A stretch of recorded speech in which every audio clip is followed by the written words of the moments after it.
Recipe Lion presents a JanetRoof.com KP Productions video tutorial on caramel apple cheesecake. Yummy Yum.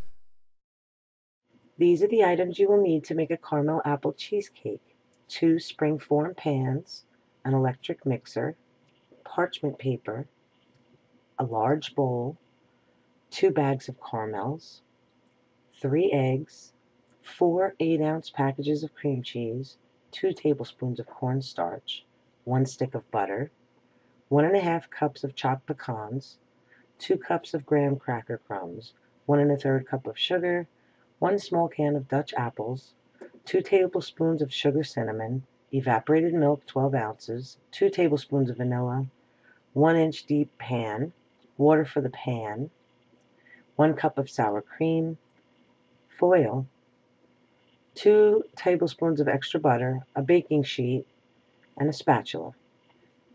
This is a double recipe. Cover the bottom of the springform pans with parchment paper.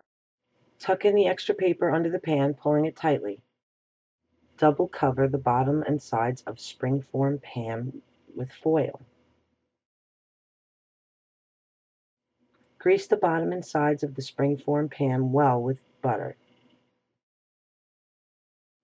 Melt 1 stick of butter in the microwave or on the stove top. Combine the melted butter and the cinnamon and 2 tablespoons of sugar with the graham cracker crumbs. Add more melted butter if needed. You want to pack the mixture into the bottom of the springform pan, and you want to go up the sides about 1 inch from the bottom of the pan, packing graham cracker crumbs all the way up.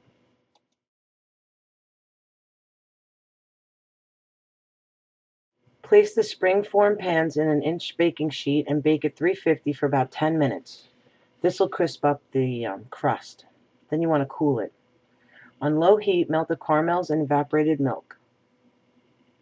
Stir the mixture until it's melted, and this may take a while, so be patient. Pour half the caramel mixture to cover the bottom of the springform pan, and you want to sprinkle about half the chopped pecans over top of all the caramel. Combine the cream cheese, sugar, cornstarch, and sour cream in a bowl and mix it until it's just combined. Add the vanilla and mix it until the mixture is like fluffy, creamy. Add the eggs and mix until it's just combined. Then you're going to stir in the apples and 3 tablespoons of flour. Stir it by hand.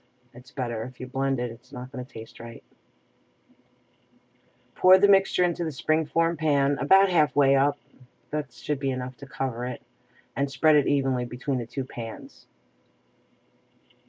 Place the springform pans in the baking tray and fill them with water.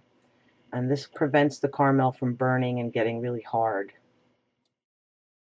Bake for 40 minutes in an oven that's preheated to 325 degrees Fahrenheit.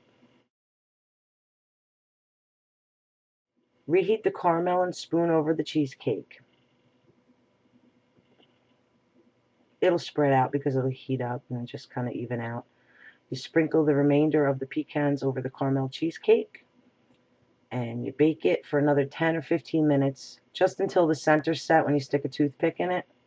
Remove the pan from the water and cool for about 15 minutes.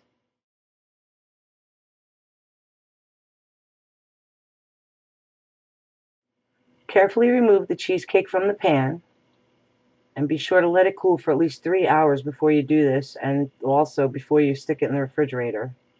If you don't, it'll get all watery and it won't taste right.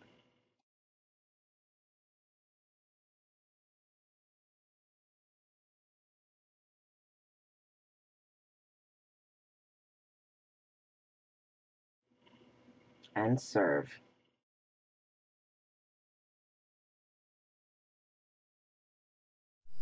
I'm happy to be a part of RecipeLion.com. When you subscribe to RecipeLion.com, you're subscribing to the best resource on the internet for recipes and cooking tips. This video was brought to you by RecipeLion.com. Check them out too on YouTube. Happy baking!